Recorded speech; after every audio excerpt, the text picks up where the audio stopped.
Información precisa, completa, veraz, objetiva e independiente. Directo a tu pantalla. Voz de América en RCR 750.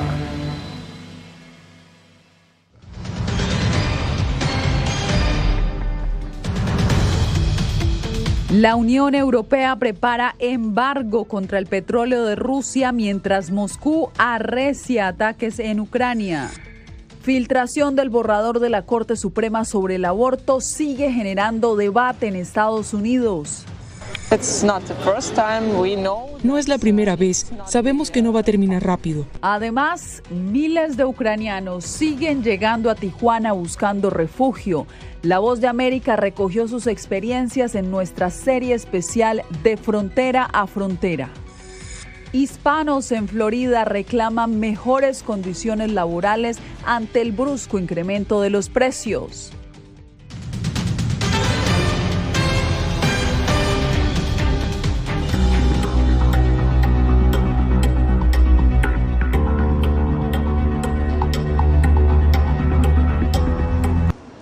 ¿Qué tal? Les doy la bienvenida a El Mundo al Día. Un embargo al crudo ruso en los próximos meses sería la nueva maniobra de la Comunidad Europea para aumentar la presión sobre Rusia. Una respuesta enérgica que hasta ahora no se había tomado y que podría cambiar la relación entre la Unión Europea y Moscú. Jacopo Luzzi tiene la noticia. La Unión Europea toma un gran paso este miércoles para debilitar la capacidad del presidente Vladimir Putin de financiar la guerra en Ucrania, proponiendo un embargo total sobre las importaciones de petróleo ruso en los próximos 6 meses y de productos de petróleo refinado para fin de año.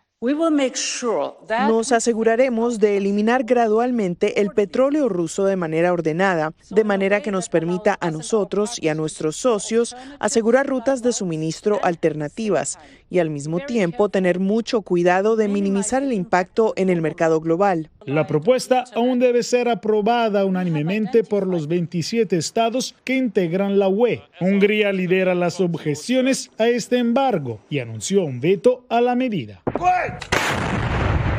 Entre tanto, Moscú intensifica los ataques con misiles en toda Ucrania, justo cuando los países occidentales están aumentando el arsenal de Ucrania y no excluyen nuevas sanciones contra Moscú. Con respecto a las sanciones adicionales, siempre estamos abiertos a sanciones adicionales. Y he estado en consulta. Hablaré con los miembros del G7 esta semana sobre lo que vamos a hacer y lo que no haremos. En Mariupol, las fuerzas rusas se preparan para un desfile y retiran los escombros y los cuerpos en las calles. La ciudad portuaria destrozada está destinada a ser un centro de celebraciones el 9 de mayo, que es el día de la victoria en Rusia. Al abordar la especulación de que el presidente ruso Vladimir Putin podría usar este día para declarar oficialmente la guerra a Ucrania, el portavoz del Kremlin, Dmitry Peskov, dijo que esto no tiene sentido. Jacopo Luzzi, Voz de América. Entre tanto, aquí en Estados Unidos continúan las protestas a lo largo del país ante la posibilidad de que 26 de los 50 estados de este país prohíban el aborto si los magistrados de la Corte Suprema deciden anularlo, tal como lo sugiere el borrador de la sentencia que se filtró esta semana. Laura Sepúlveda nos trae el reporte. El borrador de sentencia de la Corte Suprema que salió a la luz pública y del cual ya se confirmó autenticidad, sugiere que la mayoría de los magistrados favorece eliminar el derecho al aborto. Aunque el documento no refleja una decisión definitiva, manifestantes han salido a las calles para expresar su acuerdo o desacuerdo con una sentencia sobre un tema que continúa generando gran polémica. La idea de que nos puedan quitar nuestros derechos como mujeres, como dueñas de nuestro útero, que nos puedan negar derechos sobre nuestro cuerpo, me hace temblar hasta la médula. La senadora demócrata Elizabeth Warren se pronunció en contra de que el máximo tribunal anule el fallo que emitió en 1973 en el emblemático caso Roe vs. Wade. Estoy molesta porque una Corte Suprema extremista de Estados Unidos piensa que podría imponer sus asuntos de vista extremistas a todas las mujeres de este país y están equivocados. La ginecópstra Iman Al-Sadden opina que la norma no es lo único que preocupa en varios de los estados de la Unión. Aunque era y sigue siendo la ley del país, el acceso al aborto sigue siendo extremadamente difícil en esta región. Roe no es una realidad para muchas personas aquí. Hay una diferencia entre legalidad y acceso. Legalidad que muchos estiman podría complicarse con una decisión como la esperada por la Corte y que además potencialmente impactaría derechos de otras minorías como la comunidad LGBTIQ. Estamos viviendo un momento de conservatismo extremo en este país. Tiene que ver con asustar a los votantes, de perder percibidos derechos, los cuales no es verdad. También se han movilizado grupos que se oponen al aborto, por lo que consideran como un acto de violencia y opresión. Laura Sepúlveda, Voz de América. El resultado de las elecciones primarias celebradas en el estado de Ohio este martes evidenciaron la gran influencia que sigue teniendo el expresidente Donald Trump entre los republicanos. J.D. Vance contaba con apoyo de Trump y se impuso como candidato republicano al escaño en el Senado de ese estado. Vance se hizo eco de las denuncias infundadas de fraude en las elecciones que Trump perdió en el 2020, por lo cual recibió hace 3 semanas el apoyo público del exmandatario.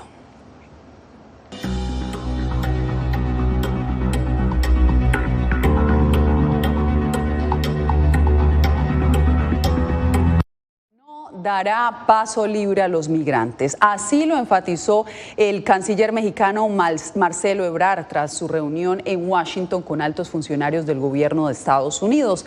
Ebrard dijo que la prioridad de ambos países es trabajar en la seguridad de la región, de modo que se pueda atacar el origen de la migración irregular y que ya le han propuesto al gobierno estadounidense realizar una inversión importante en Centroamérica. Nuestro país no tiene libre tránsito para cualquier persona. Si tú llegas a México te tienes que registrar según la ley. Puedes pedir refugio, puedes pedir asilo, puedes ser trabajador temporal. Hay muchas formas. Lo que no vamos a permitir es que se asuma con o sin el problema del título 42 o lo que Estados Unidos determine, que México se convierta en un país en donde pasa quien sea y no tengamos su identidad. Y a más de 10.000 kilómetros de Ucrania, en Tijuana, se abrió un camino para que miles de ucranianos reciban amparo en Estados Unidos. Vamos en vivo con Celia Mendoza, quien estuvo en esa ciudad mexicana.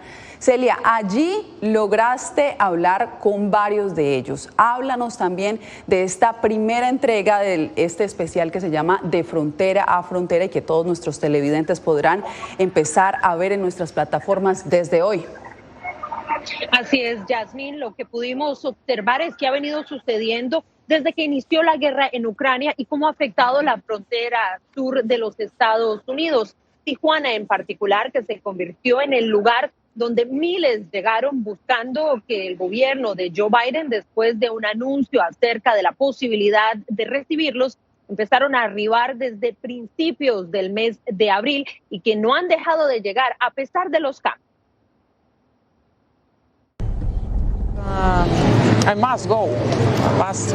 Me tuve que ir porque Rusia quiere. No sé qué es lo que ellos quieren, pero debemos irnos a otro lugar una y otra vez. Y es por eso por lo que quise irme lo más lejos posible, porque es la tercera vez. Que la ucraniana Olga Smirnova, de 36 años, se ve obligada a escapar. Primero, al comienzo de la guerra en la región de Donbass en 2014, huyó de Lugansk, su ciudad natal, y se instaló en la capital, Kiev. El pasado 24 de febrero, con los primeros bombardeos rusos, otra vez tuvo que escapar, pero hacia la República Checa junto a su esposo e hija de 6 años. No es la primera vez. Sabemos que no va a terminar rápido. Explicó a La Voz de América desde la ciudad fronteriza de Tijuana, México, mientras esperaba su turno para entrar a Estados Unidos en virtud de una excepción humanitaria. Vimos que empezaba a crecer y crecer hasta ya hasta llegar al punto donde ya no cabía nadie. Ellos ingresaron como turistas desde Europa, entraron por Cancún en el aeropuerto o la Ciudad de México. Tomamos un avión de Varsovia a Cancún, Luego nos quedamos en un hotel y luego tomamos un vuelo de Cancún a Tijuana. Anastasia Matrosula, de 37 años, escapó de su ciudad natal Mykolaiv el pasado 5 de marzo junto a sus 2 hijos. Ingresaron el 4 de abril a Estados Unidos por el puerto de entrada de Otay, con destino final en Toms River, Nueva Jersey. Me rompe el corazón darme cuenta de que la gente no puede salir de allí. La angustia de Anastasia la padece diariamente Olga. Mis padres están en Kiev, cerca de Bucha, cerca de Irpin. Zonas donde hoy se investigan crímenes de guerra que, de acuerdo con testigos y familiares de las víctimas, fueron cometidos por las tropas rusas, incluyendo ejecuciones contra residentes civiles.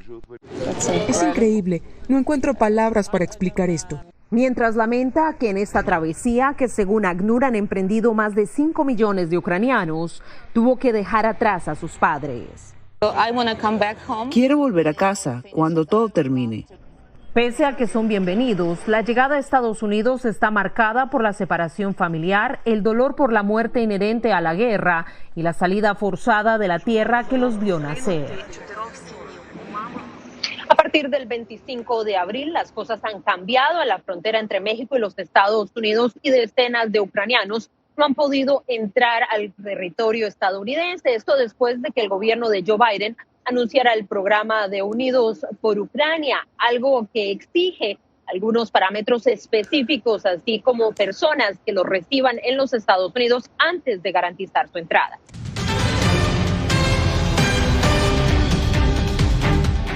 La Asamblea Nacional de Venezuela designó recientemente a los magistrados que durante los próximos 12 años regirán al Tribunal Supremo de Justicia. Álvaro Algarra nos reporta que la elección se dio sin consultar a la oposición de ese país. Luego de varias semanas de postergación, la Asamblea Nacional electa en 2020 designó a los 20 magistrados y sus suplentes que conformarán el Tribunal Supremo de Justicia. El politólogo Benigno Alarcón explicó que ese nombramiento atenta en contra de la independencia de poderes, pues 17 de los 20 magistrados designados tienen vinculaciones con el oficialismo. Obviamente, ante un Tribunal Supremo de Justicia que para nadie es secreto, no es imparcial, entonces las posibilidades de hacer justicia se vuelven tremendamente remotas. La ONG Acceso a la Justicia denuncia que otra irregularidad de la elección es que de los 20 magistrados, 12 son reelectos. Superó nuestras peores expectativas.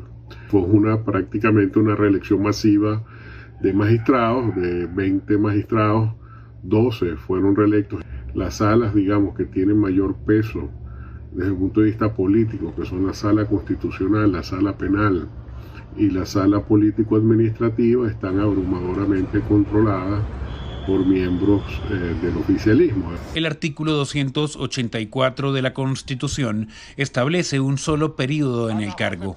A pesar de los cuestionamientos, el presidente Nicolás Maduro saludó la designación, catalogó el proceso como ejemplar y destacó que a partir de ahora se abre un nuevo camino en la justicia.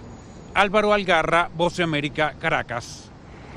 En Nicaragua, familiares de más de 180 opositores a quienes se les permitió ver a sus parientes en la cárcel denuncian que los malos tratos persisten. Las opositoras Ana Margarita Vigil, Tamara Dávila y la exguerrillera Dora María Telles están en condiciones delicadas de salud en la cárcel Evaristo Vázquez, donde fueron recluidas desde hace casi un año tras ser condenadas por traición a la patria, según denunciaron sus familiares. Y aquí hay una política de Estado de tortura que busca vulnerar sus cuerpos, que busca vulnerar sus mentes y que busca someterlos. El colectivo de derechos humanos Nicaragua Nunca Más denuncia que persisten los maltratos físicos y psicológicos, así como el aislamiento y la falta de atención médica en contra de los más de 180 presos políticos que se encuentran recluidos en 22 prisiones de Nicaragua. Hay una hazaña extraordinaria, muy particular, es decir, ahí obviamente la orden es hacer sufrir al máximo a esas personas presas políticas. La OEA y las Naciones Unidas han exigido la liberación de los opositores, que incluye a 7 precandidatos presidenciales, pero su solicitud no ha tenido eco. y el pueblo nicaragüense tiene dignidad y no acepta imposiciones. El presidente Daniel Ortega descalificó a ambos organismos internacionales y descartó la posibilidad de liberar a los opositores. Recientemente, el gobierno de Daniel Ortega expulsó a la Organización de Estados Americanos y en el año 2018 expulsó a la Oficina de las Naciones Unidas para los Derechos Humanos. Donaldo Hernández, Voz de América. Y a menos de un mes de las elecciones presidenciales en Colombia, 2 candidatos denuncian amenazas de muerte. Jair Díaz con el informe. Cuando la carrera maratónica por la presidencia de Colombia entra a la recta final, amenazas de muerte rondan las campañas presidenciales y el equipo de Gustavo Petro denunció un plan para acabar con su vida. Tener la paz definitiva. Muy a nuestro pesar, debemos informar que la campaña de Gustavo Petro y Francia Márquez ha decidido suspender la gira. Lo hacemos básicamente porque recibimos información de seguridad. Al mismo tiempo, el candidato Federico Gutiérrez mostró un video grabado por el senador izquierdista Gustavo Bolívar, donde lo entierran simbólicamente. ¿A quién están enterrando? ¿Qué puede pensar uno cuando ve un video donde algunos políticos incitan a la población, inclusive a niños y a jóvenes, a que nos deseen la muerte? Con criterios de libertad política. El analista Hugo Acero asegura a La Voz de América que las amenazas no son nuevas en el país y que hoy recuerdan la época del capo de la droga Pablo Escobar. Particularmente el atentado a Luis Carlos Galán fue del cartel de Medellín. El director de la Policía de Colombia, general Jorge Luis Vargas, comenta que ya se investiga el supuesto plan de asesinar a Petro, líder del pacto histórico. Poner a disposición precisamente todas las capacidades investigativas y de esclarecimiento de la Policía Nacional. La campaña de Gustavo Petro asegura que las amenazas provienen de un grupo paramilitar denominado La Cordillera. Jair Díaz, Voz de América, Bogotá. Cientos de trabajadores agrícolas y empleadas del hogar del sur de Florida están reclamando más derechos y protecciones. Anthony Belchi nos dice por qué. Todos ellos trabajan en el campo, cobran entre 5 y 6 dólares la hora. Dicen que con ese sueldo no les da para casi nada. Con la inflación más alta en 40 años en Estados Unidos, no pueden llegar a final de mes. Es imposible vivir, ya no se puede pagar renta, todos viven de a montón, en un apartamento de 1 cuarto, 2 cuartos, hay muchos desalojos. A mí me han dado desalojo. Protestan porque hacen jornadas de más de 12 horas, no pueden hacer frente a todos los gastos y en algunos casos la situación es límite. Piden ayuda a las autoridades para que puedan mejorar sus condiciones de vida, especialmente en zonas como el sur de la Florida, donde el aumento del precio de la renta es de los más altos del país. Muy complicada porque tiene uno que elegir entre tener techo o alimento. Entre comprarle un par de zapatos a los hijos o comprarles un galón de leche. Muchos de ellos indocumentados dicen que han estado años en la sombra, callados, atemorizados por sus empleadores que los amenazaban con avisar a inmigración si alguien alzaba la voz para denunciar su situación. No le dan agua, no le dan descanso, los pagos son muy malos, muy malos. Y si son las mujeres que trabajan en el hogar, las maltratan, las amenazan. Las mujeres empleadas del hogar también se quejan de este trato que consideran inhumano. Recuerdan que hacen el trabajo que nadie en Estados Unidos quiere hacer.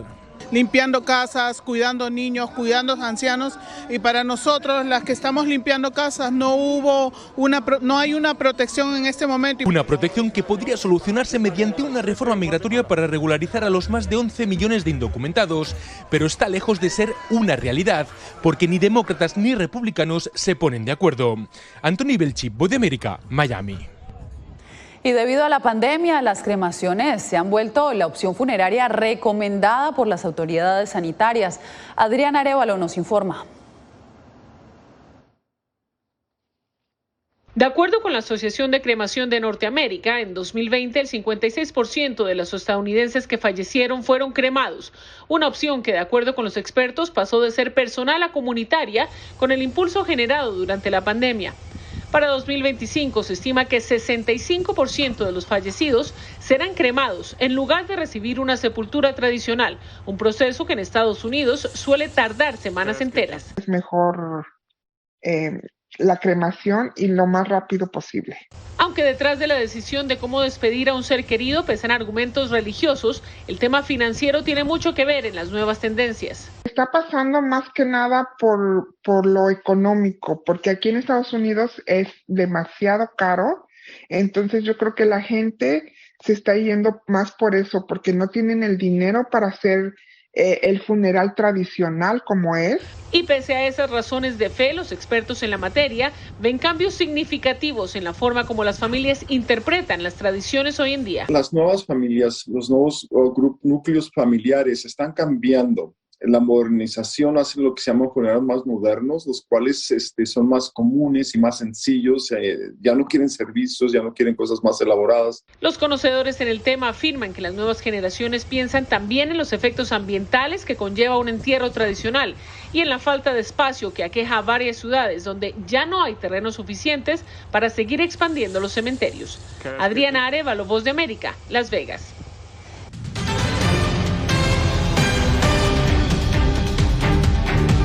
En Bolivia, el gremio de comerciantes denuncia que la escasa vigilancia gubernamental en cruces fronterizos los ha puesto en desventaja frente al auge de contrabandistas en ese país.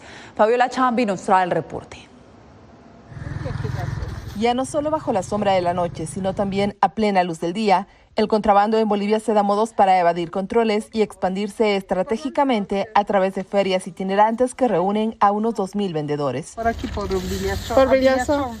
Según datos de la Cámara Nacional de Industria, la internación de mercadería ilegal se triplicó en los últimos 10 años y en la actualidad este ilícito mueve $3 millones cada año y afecta a 70.000 empleos.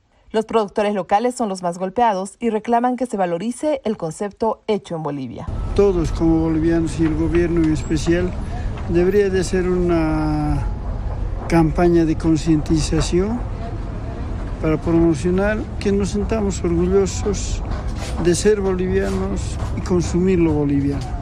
La frontera más vulnerable es al sur del país, aunque el gobierno indica que en el último año hubo un incremento de 174% de efectivos militares para el control fronterizo. Donde más se está registrando es en Argentina por el tipo de cambio, pero también mucho entre Perú y Chile. Los comerciantes informales, claro, son una consecuencia de todo eso, pero no es el problema central es la frontera.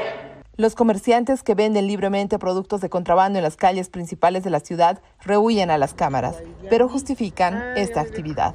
Nosotros les hemos hecho competencia porque para abaratar, ¿no? a nuestro pueblo. Fabiola Chambi, Voz de América, Bolivia.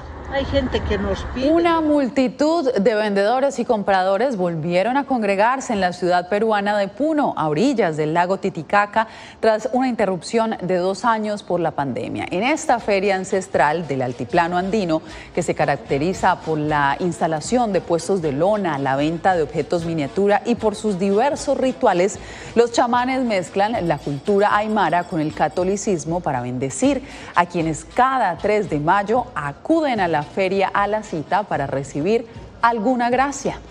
Con estas imágenes nos despedimos por hoy. Gracias por su sintonía.